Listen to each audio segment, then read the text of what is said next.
आइए छात्रों, हम कक्षा 10 के विज्ञान का पहला चैप्टर पढ़ते हैं, रासायनिक अभिक्रिया। सबसे पहले इसकी परिभाषा देखते हैं। जब दो या दो से अधिक पदार्थ आपस में क्रिया करके नए पदार्थ बनाते हैं तो इस क्रिया को रासायनिक अभिक्रिया कहते हैं। जैसा कि यहाँ पे एक उदाहरण के माध्यम से हम देखते हैं।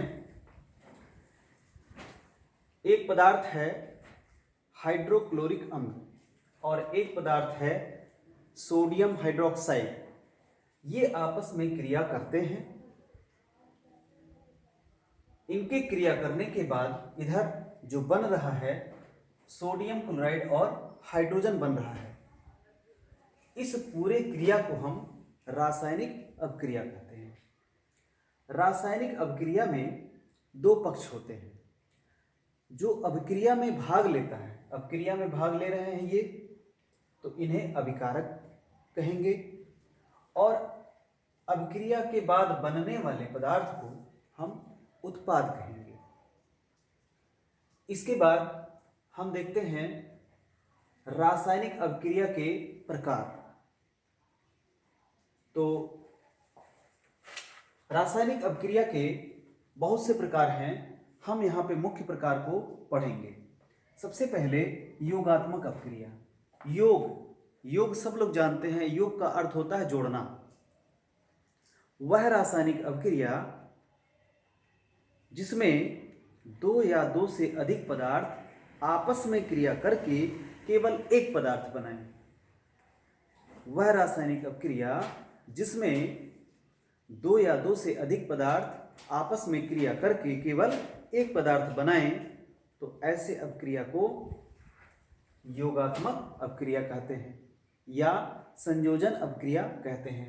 यहाँ पे देखेंगे कैल्शियम ऑक्साइड है, इसकी क्रिया हो रही है जल से और बन रहा है, इस पक्ष में केवल एक ही पदार्थ बन रहा है, यानी ये दोनों जुड़ करके केवल एक पदार्थ बना रहे हैं, तो इसे हम कहते हैं योगात्मक अभिक्रिया। इसको और डिटेल जानते हैं। CaO कैल्शियम ऑक्साइड बोलते हैं, इसको चूना बोलते हैं। और जब हम चूने के अंदर पानी मिलाते हैं तो चूने का पानी हो जाता है, इसे बुझा हुआ चूना भी कहा जाता है। दूसरा प्रकार है अपघटन। अपघटन का अर्थ होता है टूटना या वियोजन। वियोजन का भी अर्थ होता है टूटना। यहाँ पे हम कैल्शियम कार्बोनेट को लेते हैं, उसे जब गर्म करते हैं तो कैल्शियम ऑक्साइड और कार्बन डाइऑक्साइड मिलता है। तो यहाँ एक पदार्थ है, ये टूट करके दो या दो से अधिक पदार्थों में टूट जाए। यहाँ पे दो पदार्थों में टूट रहा है, तो ये क्या है? वियोजन है। इस प्रकार से प्रतिस्थापन। तीसरा प्रकार है प्रतिस्थापन यानी एक दूसरे के स्थान पर बदलना। प्रतिस्थापन अभिक्रिया को देखते हैं। यहाँ पे है जिंक क्रिया कर रहा है सल्फ्यूरिक अम्ल से। जब जिंक सल्फ्यूरिक अम्ल से क्रिया कर रहा है तो ये जिंक सल्फेट और हाइड्रोजन बन रहा है।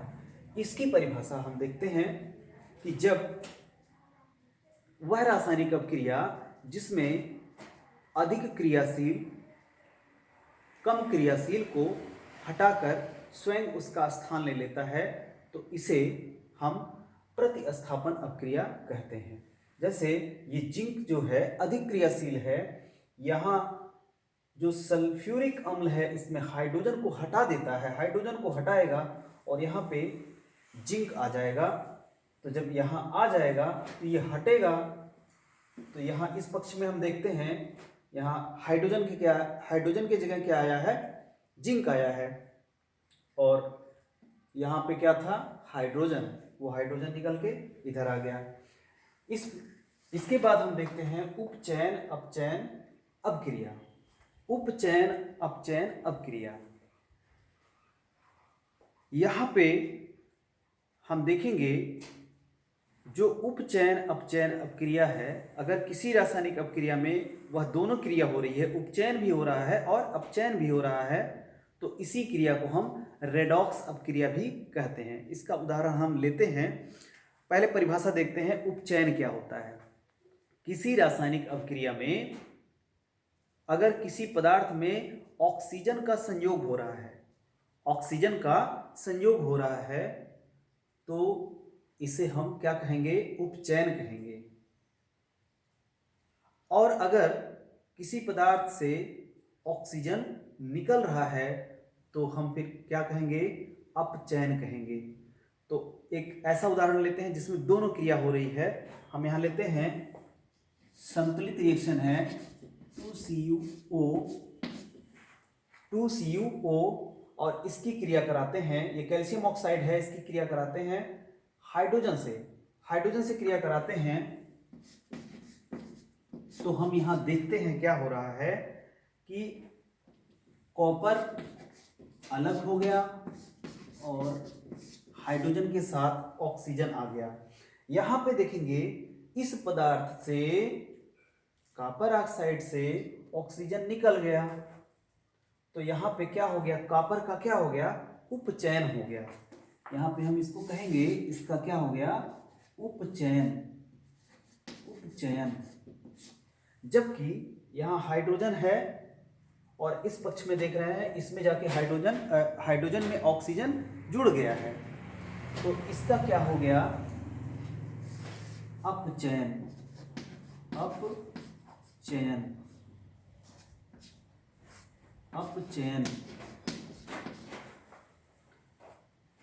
तो यहाँ पे इस प्रकार से बताया गया रासायनिक अपक्रिया क्या है, इसके प्रकार क्या है। अब हम चर्चा करते हैं रासायनिक समीकरण की। रासायनिक समीकरण क्या होता है।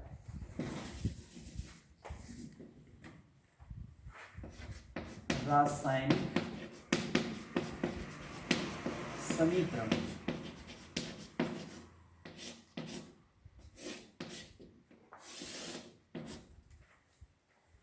वह रासायनिक अपक्रिया जिसमें अभिकारकों और उत्पादों को सूत्रों और प्रतीकों द्वारा व्यक्त किया जाए, तो ऐसे अपक्रिया को हम रासायनिक समीकरण कहते हैं। रासायनिक समीकरण के दो पक्ष होते हैं, ये बायां पक्ष है और ये दायां पक्ष है। दोनों पक्षों के बीच में एक चिन्ह का प्रयोग किया जाता है, ये तीर का या फिर बराबर का या फिर उत्क्रमणीय का चिन्ह प्रयोग किया जाता है। अब इसमें फर्क क्या है, आइए हम जानते हैं। यह चिन्ह जो होता है यह दर्शाता है कि अगर अभिकारक से उत्पाद मिल गया है तो पुनः उत्पाद से अभिकारक नहीं मिलेंगे। इसके दोनों एक ही अर्थ हैं, चाहे तीर लिखें चाहे बराबर लिखें। और ये उत्क्रमणी का चिन्ह है, इसका अर्थ होता है कि अगर अभिकारक से उत्पाद मिल रहा है तो उत्पाद से अभिकारक भी मिल जाएगा। जैसा कि हम यहाँ पे दिखाते हैं,